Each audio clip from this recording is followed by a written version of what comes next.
설명하기 굉장히 어려운 것을 이렇게 잘 현장감 있게 와닿게 설명도 해주셨고요. 두 분이 이렇게 믿음 안에서 변화하신 모습들 함께 지난 몇 년간 옆에서 같이 지켜보면서 참 큰 그런 감동을 받습니다.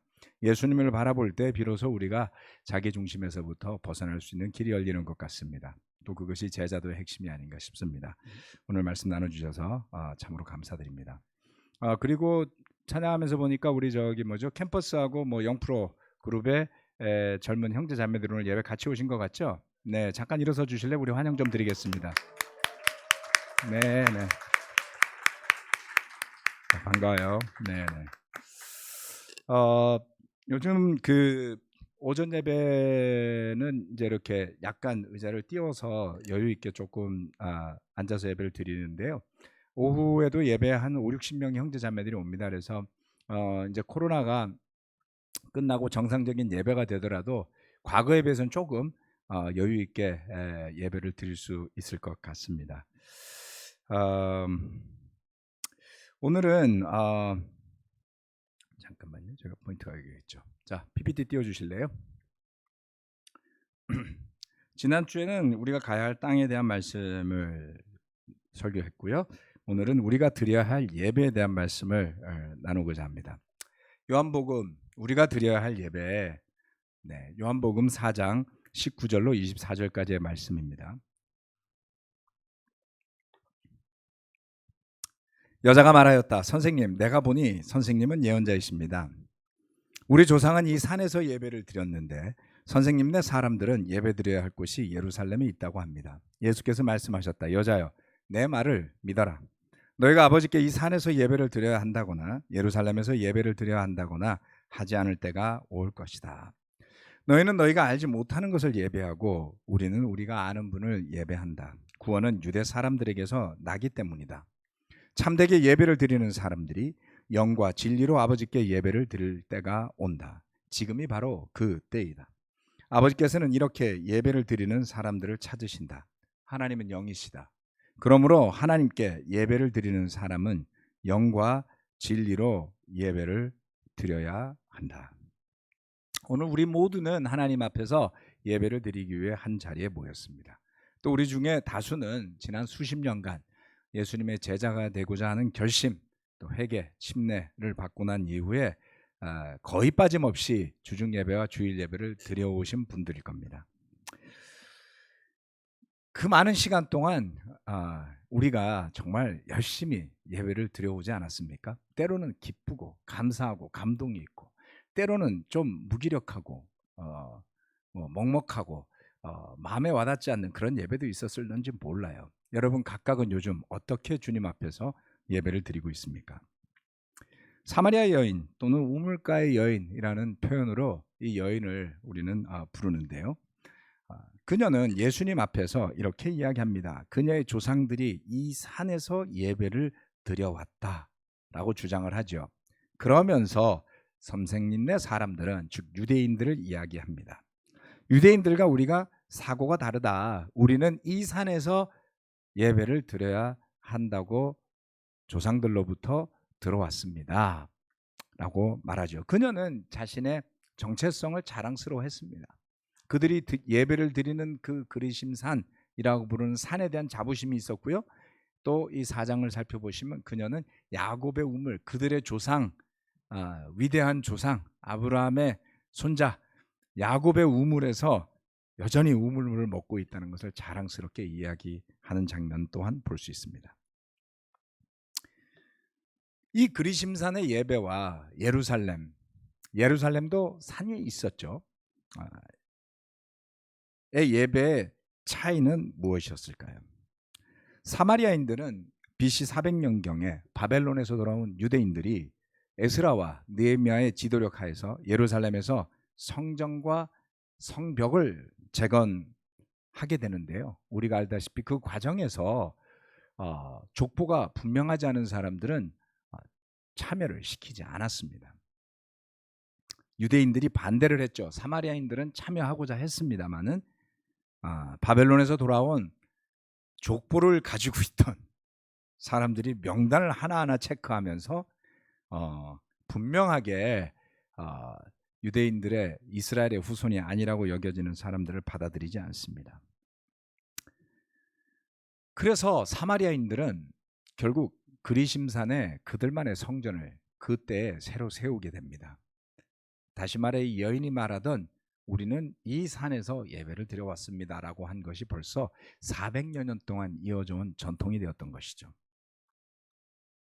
유대인들은 예루살렘의 성전 이외의 장소에 대해서는 불법적으로 여겼습니다. 특별히 성전이 파괴되고 그들이 바벨론의 포로로 잡혀간 때 이후에 돌아왔을 때 그들은 철저한 회개를 했고요. 율법을 중심으로 살아가고자 노력하게 되죠. 그런 만큼 예루살렘에서 재건한 성전에 대한 자부심들은 더 커져갔지만 그런 일로 인해서 유대인과 사마리아인들의 갈등은 극을 치닫고 있었습니다. 오늘의 핵심은 그들의 갈등이 아닙니다. 예배입니다. 그런 와중에서 예수님은 흥미로운 이야기를 던졌죠. 그리심산이 되었건 그리심산도 의미가 있다라는 것을 제가 이전의 설교들을 통해서 몇 번 말씀드려서 기억나실 거예요. 산 두 개 이야기했었잖아요. 그렇죠?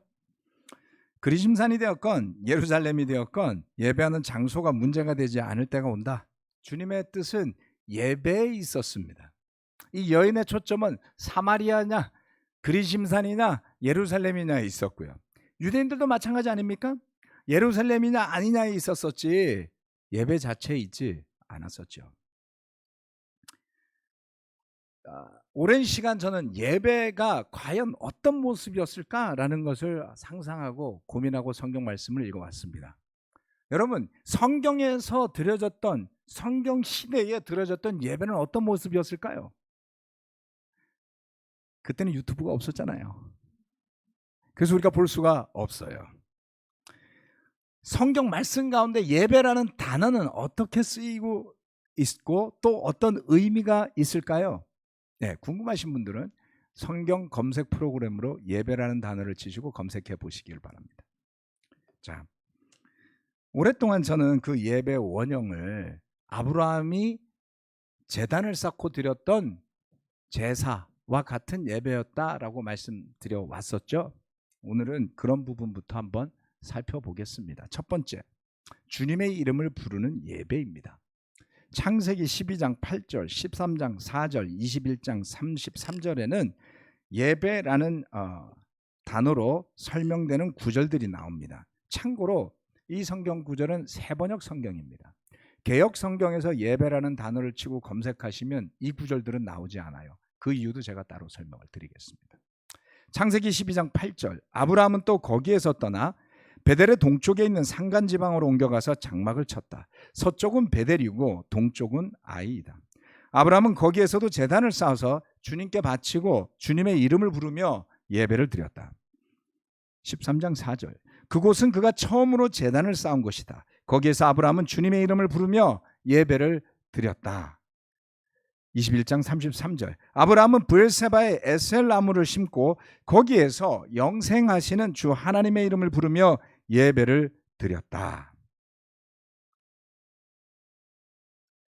이 세 구절은 공통적인 묘사를 하고 있습니다. 그것은 뭡니까? 주님의 이름을 부르며 라고 설명하고 있죠. 아브라함이 드렸던 예배의 형태는 주님의 이름을 부르는 것이었어요. 그래서 세번역 성경에서는 그 단어 자체를 예배라고 봤기 때문에 예배라는 단어를 붙였지만 개역 성경은 그냥 주님의 이름을 불렀다라고만 되어 있어요. 이걸 어떻게 봐야 할까요? 네, 저는 둘 다 맞다고 봅니다.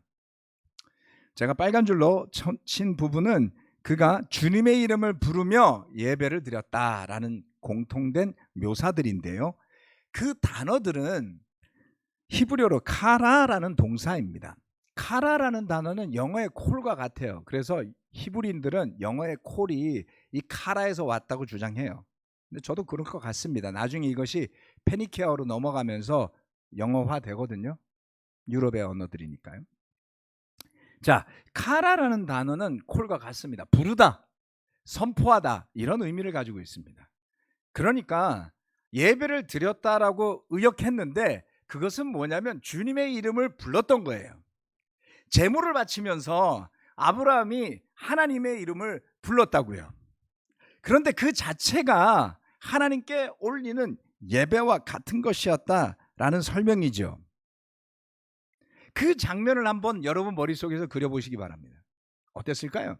가나안의 산간 지역의 한 들판에서 돌 몇 개를 놔놓고 그리고 제물로 가져간 짐승을 잡아서 피를 흘리고 바람이 불고 흙먼지가 날리는 그곳에 한 늙은이가 홀로 서 있죠. 뭐 대단히 웅장하지도 아름다운 코러스가 있지도 또 멋진 의식이 만들어져 있지도 않은 그러한 한 자리에서 아브라함은 하나님의 이름을 부릅니다. 이것이 그가 드린 예배였던 것입니다. 주님의 이름이라고 쓴 단어인데요. 거듭 말씀드리지만 이스라엘 사람들은 하나님의 이름을 발음하지 않는다고 그랬죠. 주님이라고 부릅니다. 글자 네 글자를 써놓고. 그래서 우리는 아브라함이 뭐라고 주님의 이름을 불렀을지도 몰라요. 수수께끼 같은 일 아닙니까? 다시 한번 유튜브가 아쉬워요. 이 모습에서 우리는 무엇을 배울 수 있습니까? 그는 필요한 때가 되었다고 생각할 때 제단을 쌓았고 주님의 이름을 부르며 예배를 드렸습니다. 그것이 그의 믿음이었고 그것이 그의 마음이었죠. 여러분은 주님 앞에 드리는 예배를 무엇이라 여기십니까? 나오지 않으면 인도자가 뭐라고 야단치니까 나오는 예배? 요즘 그런 분들은 없으시죠? 야단치는 인도자가 없잖아요. 또는 내가 하기로 결심했으니까 안 나가면 불편한, 또는 우리 바이블톡 식구들이 내가 안 나오면 걱정할까 봐, 이런 분들은 없으시겠죠. 그러나 한 가지는 분명합니다. 코로나 기간 동안에 함께 모여서 예배드리는 것이 많이 약화되어졌다라는 것이죠. 물론 여러분이 집에서도 예배 드릴 수 있습니다. 저는 그것을 틀렸다고 보지도 않고요. 잘못이라고 생각하지도 않습니다. 그것이 정말 힘이 되고 영감을 주는 것이라면 괜찮습니다. 그런다고 해서 결코 예수님의 제자로 살아가는 여러분의 믿음과 열정과 헌신이 사그라들거나 약해지지 않는다면 괜찮습니다. 그러나 혹시라도 주님 앞에 나아가는 마음이 흐려지고 약해진다면 바꾸셔야 합니다. 모든 사람이 똑같지는 않으니까 잣대를 적용하려고 하는 것은 아니에요. 하지만 마음을 살펴보자, 이런 뜻입니다.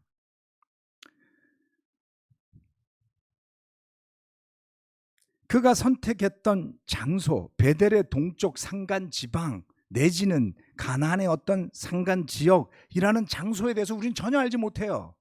그렇죠? 그 장소가 어떤 영감을 주지는 않죠. 사마리아 여인에게는 그리심산이 큰 의미를 줬습니다. 왜? 그곳에서 모세가 약속의 땅에 들어갔을 때 축복을 말하라고 한 산이었으니까 그 산에서 예배를 드리면, 그 산에 성전을 지으면 하나님이 계속 축복을 주실 것 같아요. 유대인들은 예루살렘에서 드리고 싶었어요. 그래야만 정통성이 있을 것 같아요. 여러분, 놀랍게도 하나님이 예루살렘의 성전이 파괴된 때로부터 성전이라는 곳의 장소에 대한 것을 지시하신 것들이 나오던 거예요.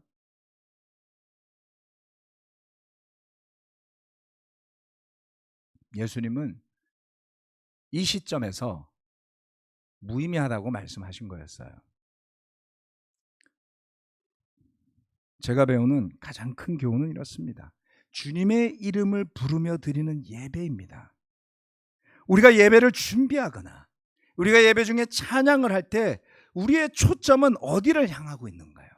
여러분이 앞에 서서 설교하는 저나 목회자나 다른 형제들이 주중에도 설교하니까요. 설교를 할 때 여러분의 초점은 어디를 향하고 있습니까? 그것이 주님의 이름을 향하고 있습니까? 아니면 찬양 인도하는 동기 형제나 설교 말씀을 전하는 저나 김민수 형제나 다른 형제들의 모습을 향하고 있습니까?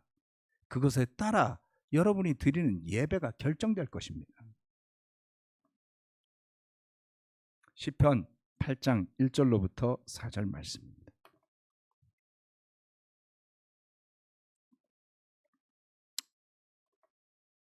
1절로부터 4절. 주 우리 하나님, 주님의 이름이 온 땅에서 어찌 그리 위엄이 넘치는지요. 저 하늘 높이까지 주님의 위엄 가득합니다. 어린이와 젖먹이들까지도 그 입술로 주님의 위엄을 찬양합니다. 주님께서는 원수와 복수하는 무리를 꺾으시고 주님께 맞서는 자들을 막아낼 튼튼한 요새를 세우셨습니다. 주님께서 손수 만드신 저 큰 하늘과 주님께서 친히 달아놓으신 저 달과 별들을 내가 봅니다. 사람이 무엇이기에 주님께서 이렇게까지 생각하여 주시며 사람의 아들이 무엇이기에 주님께서 이렇게까지 돌보아 주십니까? 이 시편 말씀 제가 아주 좋아하는 말씀 중에 하나인데요.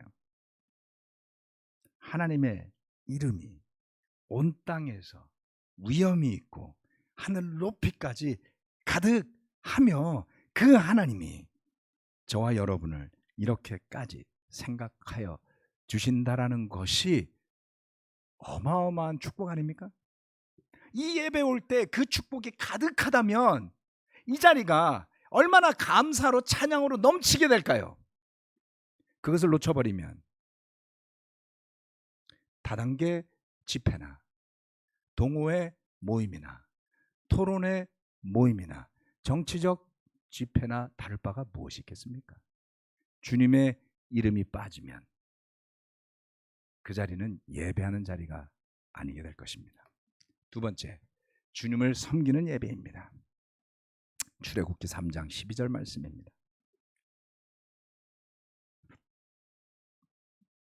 하나님이 대답하셨다. 내가 너와 함께 있겠다. 내가 이 백성을 이집트에서 이끌어낸 다음에 너희가 이 산 위에서 하나님을 예배하게 될 때에 그것이 바로 내가 너를 보냈다는 징표가 될 것이다. 산이 참 되게 많이 나와요. 제가 산을 좋아하는 이유 중에 하나이기도 합니다. 네. 아주 인간적인 생각이지만 산 끝에 올라가면 하나님과 조금 더 가까워진 것 같은 느낌이 들어서 저는 산에 올라가서 기도하는 걸 좋아합니다. 이 산은 모세가 섰던 산은 호렙산이라는 산입니다. 신의 산이라고도 나중에 불리게 되죠. 하나님께서 모세를 부르셔서 뭐라고 하셨냐면 이 백성을 이집트에서 이끌어낸 다음에 이 산 위에서 나 하나님을 예배하게 될 때에 라고 말씀하셨어요. 여기에서 예배하게 될 때에 제가 영어 구절까지 써놨습니다. You will worship God 이렇게 되어 있습니다. 하나님을 worship 하게 될 때에 라고 했는데요. 이 worship이라고 번역되어진 예배라고 번역되어진 글은 히브리어로 조금 전에 봤던 글자와 또 다릅니다. 이번에는 아바드라는 단어를 쓰게 됩니다. 히브리어 쓰면 헷갈려 하시는 분들이 많아서 그냥 한글로만 써놓겠습니다. 아바드, 섬기다 라는 뜻을 가지고 있습니다. 이번에는 섬기는 거예요. 하나님께서 모세에게 이스라엘 백성을 이끌어낸 다음 이 호렙산에서 나에게 예배하라, 나를 섬겨라 이렇게 말씀하셨습니다. 이것이 이스라엘이 이집트를 떠나는 주된 목적과 이유 중에 하나였죠. 그래서 모세가 바로에게 가서 뭐라 그래요? 우리가 광야로 가서 하나님께 예배를 드리겠습니다 이렇게 이야기하잖아요. 그죠? 시작이에요. 그게 예배를 드리는 거예요. 그랬더니 바로가 안 돼. 광야에 가서 왜 예배를 드려? 이렇게 반대를 한단 말이에요. 근데 여러분 거기에 숨겨진 뜻들이 있어요. 잘 살펴보면. 그게 뭐냐면 이런 겁니다. 이스라엘 민족들은 자유롭게 하나님께 예배드리는 민족이 되는 거였어요. 그런데 되게 흥미로운 것 중에 하나는 제가 이걸 보다가 이 아바드라는 단어가 흥미로워요. 섬기다라는 뜻인데 그게 이제 종이라는 뜻을 갖고 있거든요. 그래서 아바드라는 단어가 아바딤이라는 명사로 되면요 종이란 뜻이에요. slave. 물론 에베드라는 다른 종을 뜻하는 단어도 있지만 그것도 그렇게 쓰인단 말이에요. 자, 바로가 들어보니 이스라엘 백성은 누구의 종이에요 지금? 바로의 종이잖아요.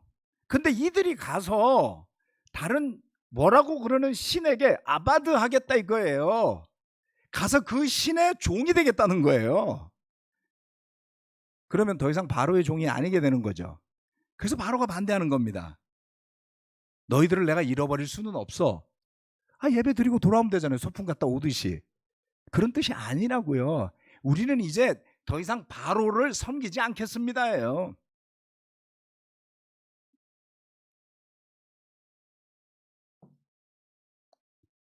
그들의 노예를, 그 자신의 노예들을 하나님이라는 신과 모세에게 바로는 빼앗기고 싶어 하지 않았습니다. 주님을 섬기는 예배는요, 우리를 빼앗기는 예배예요. 누가 빼앗기나요, 여러분? 누가 여러분의 주인이고 여러분을 종처럼 부리는가요? 이 세상입니다. 우리의 죄입니다. 사탄입니다. 우리의 욕심입니다. 즉 우리가 주님을 섬기겠다는 것은 그를 섬기는 사람이 되고 세상과 나의 욕심을 섬기지 않는 사람이 되겠다는 것을 드러내는 것이죠. 따라서 이 예배 시간에 우리는 온전한 마음과 태도로 주님을 섬겨야 하는 겁니다. 그럼 설교자라는 저는 맨날 설교 준비하는데 저는 어떻게 섬기죠? 이거 중요한 이야기예요, 여러분. 잘못 생각하면 목사로서 설교하는 사람이 신앙에서 가장 타락하고 멀리 떨어질 수 있는 위험성이 있는 거예요. 비밀을 알려드릴까요?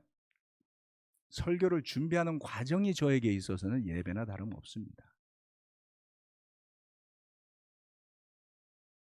고통스럽고 고민스럽고 어렵고 절대 적당히 할 수 없잖아요. 27년간 몇 차례나 설교를 했는지 모르겠습니다. 위기의 순간들도 있어요. 설교를 하다 보면 내가 설교를 하는 건지 성령님이 설교를 하는 건지 내 이야기를 하는 건지 하나님의 말씀을 이야기하는 건지가 헷갈리는 오락가락하는 때도 고백컨대 있었습니다. 그걸 똑바로 못 지키면 나락으로 떨어지는 거예요. 즉 여러분이나 저나 똑같은 리스크를 가지고 있다. 어떤 리스크요? 마땅히 주님을 섬겨야 하는데 그러지 못할 수 있는 리스크를 가지고 이 예배 온다고요.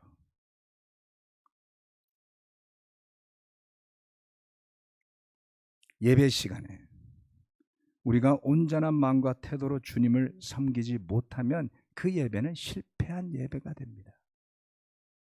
저도 어느 순간에 설교자가 자꾸 눈에 들어와요. 저도 설교하지만 저도 설교 듣잖아요. 그렇죠? 네. 근데 제가 정말 위기의식을 느낄 때가 있었어요. 내가 하나님을 보지 않고 저 설교자를 보는구나. 내가 하나님께 예배드리지 않고 제발 좀 포인트를 이렇게 해보지 말이야. 네. 제가 다른 목회자들도 도와줬었잖아요. 좀 이렇게 말했는데 왜 생전 그 말을 안 듣지? 그럼 설교가 좀 더 좋아질 텐데. 어느 순간 제가 앉아서 예배를 안 드려요. 그리고 그걸 괜찮다고 생각한 지가 꽤 오래 지났던 거예요. 제가 깜짝 놀랐습니다. 내가 이러다가 믿음에서 떠나겠구나. 이렇게 놀랍게 준비된 예배가 나에게 덕이 안 되는구나. 두려운 마음이 들었습니다. 예배를 위해 준비하는, 수고하고 준비하는 모든 사람들뿐만 아니라 설교자로부터 모든 예배 참여자가 그 목적 자체가 하나님을 섬기는 시간이 되어야만 합니다. 그럴 때 비로소 우리가 그런 시간을 통해서 세상에 얽매이기 쉬웠던 그 굴레들에 벗어나서 자유를 누리게 되는 것이죠. 제가 찬양 인도자들에게 올해 특별히 감사드리는 것은 한 3월 중순쯤 되니까 찬양 인도자들의 얼굴이 별로 안 좋아졌어요. 동경자고 영진자매 마음이 무거운 일이 많았나 봐요. 그러더니 어느 순간부터 밝아졌어요. 언제부터요?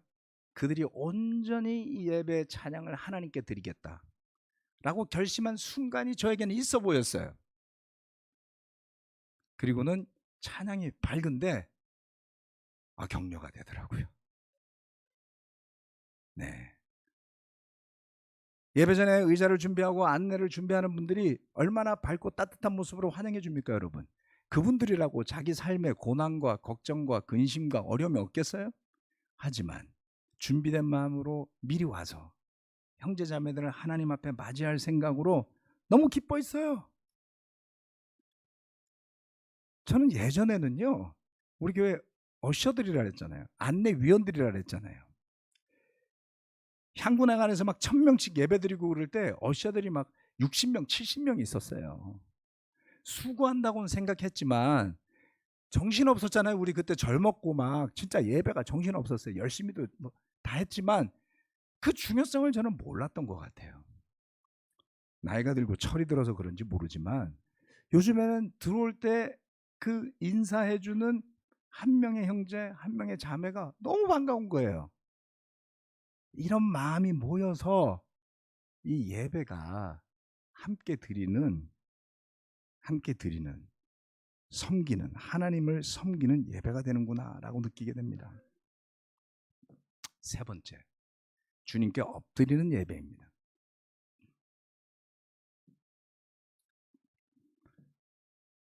창세기 22장 5절 말씀입니다.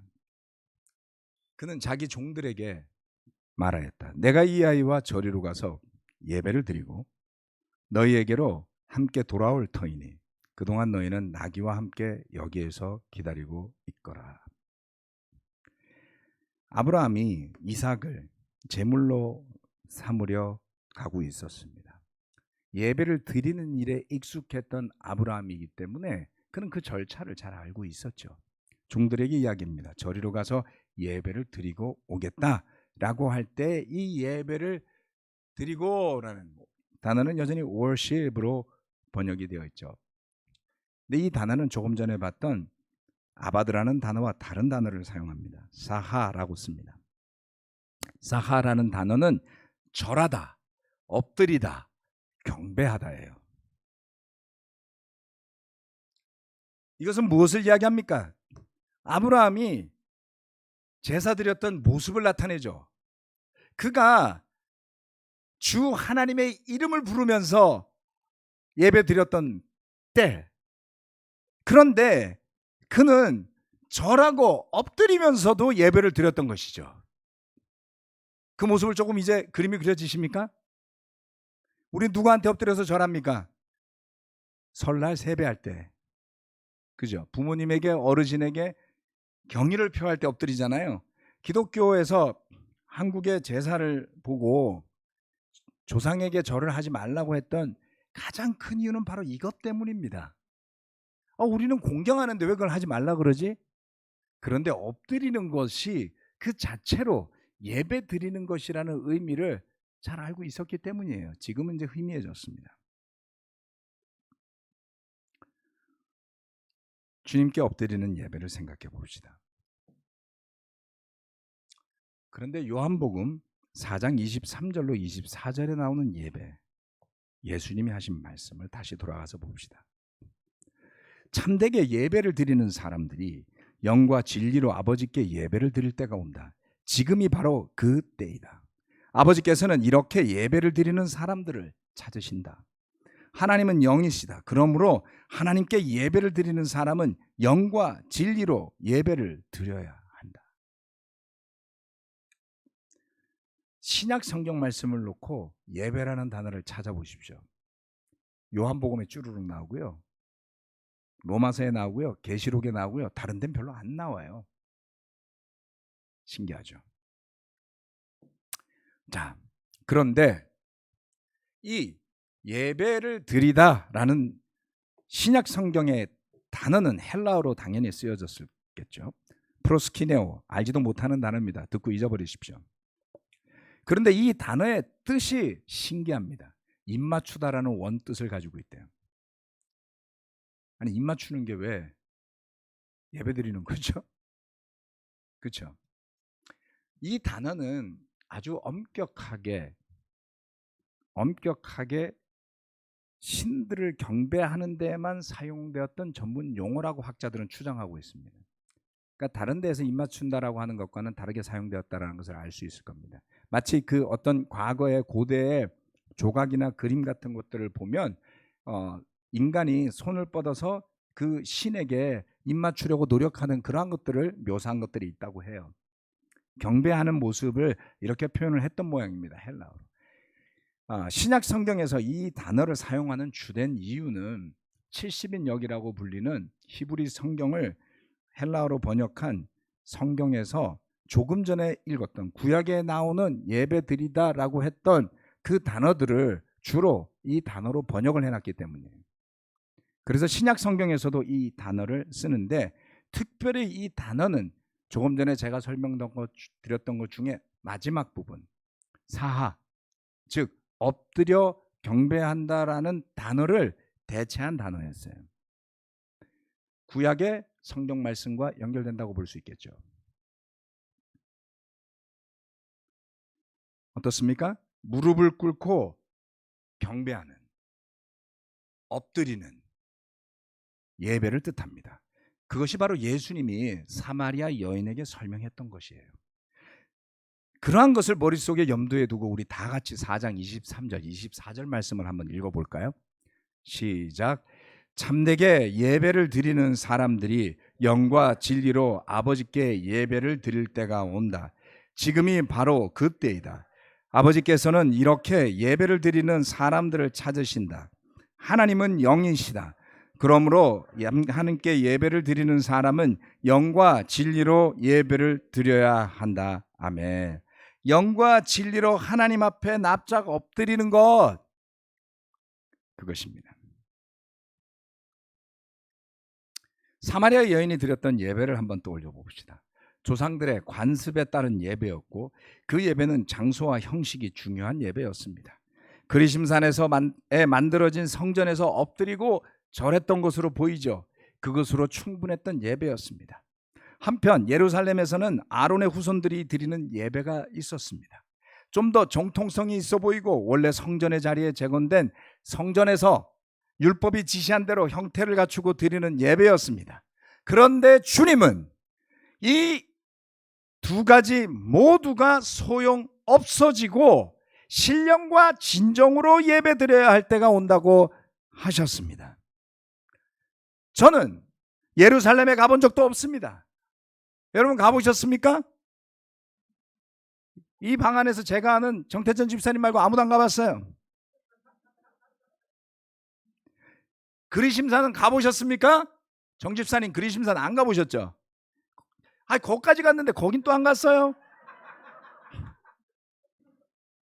성지순례도 금액에 따라 위치가 달라지죠. 주님과 이 여인이 이야기를 나눈 지 2000년이 지났습니다. 우리는 그리심산도 예루살렘도 아무 상관이 없는 서울의 한 장소에서 이렇게 매주 예배를 드리고 있습니다. 주님이 약속하셨던 것처럼 장소도 형태도 중요하지 않은 영적이고 진심이 있는 예배, 하나님께 마음과 정성을 다해 드리는 예배, 그곳의 주인이 찬양 인도자도 설교자도 아닌 오직 예수님의 십자가와 부활의 메시지가 중심이 되고 아버지 하나님께 엎드리는 경배가 있는 그런 예배, 한 사람 빠짐없이 우리 모두가 그런 마음으로 이 자리에 나와 예배드린다면 하나님이 기뻐하실 예배가 되지 않겠습니까?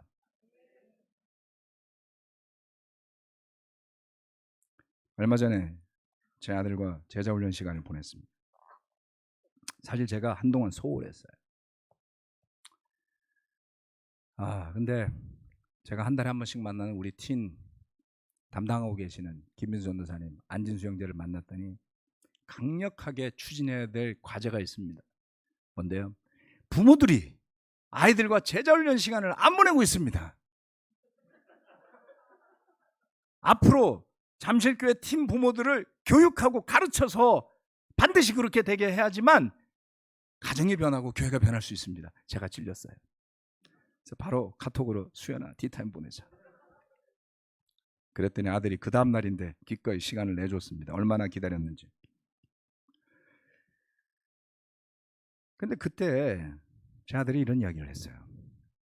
군대를 갔다 왔더니 지우 형도 교회 없고 형기도 없고 현수도 없고 외롭더라. 그런데 지금은 예배 참석하는 것만으로도 너무나 기뻐졌다. 예배에 참석하고 오면 마음이 너무 기쁘대요. 그래서 제가 이 성경 구절을 보여줬습니다. 사실 제가 보여줄 구절은 아니고 제가 찔렸어야 할 구절이었겠죠. 사람을 의지하고 관계를 좋아하면서 혹시라도 나의 제자의 삶에 동기가 내 친구들인가? 라는 고민을 갖고 있었어요. 그랬는데 예배에서 본인의 마음이 기뻐지는 걸로 조금 더 중심을 잡아가는, 그것이 신령과 진정으로 예배드리는 자의 태도가 아니겠습니까? 교회 탓을 할 수도 있고 캠퍼스 미니스트리 탓을 할 수도 있고 교회 목사라는 아버지 탓을 할 수도 있었겠지만 예배를 진정으로 드리는 것을 가르쳐주지 않아도 깨달은 게 너무나 신기했습니다. 그래서 오늘 설교를 준비한 겁니다. 저는 우리가 진정으로 예배 드리기 위해 한 번씩 시도해 보았으면 하는 것이 있습니다. 오늘 이 자리에 사실 필요는 없지만 주님께 기도드릴 때 무릎을 꿇고 기도드려 봅시다. 가끔 저도 무릎 꿇고 하는데 매일 하진 않습니다. 오른쪽 무릎에 관절염기가 조금 있어요.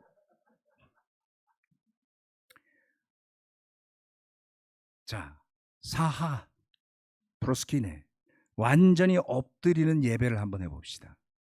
여러분 기도하실 때 완전히 엎드리고 기도해 봅시다. 밖에서 기도할 때 하늘을 향해서 주님의 이름을 부르면서 손을 들고 한번 기도해 봅시다. 어떤가요? 손을 들고 하늘을 바라보면 일단 겸손해져요. 그렇지 않습니까? 이렇게. 갑자기 조한진 형제가 이거 자주 하시는 거.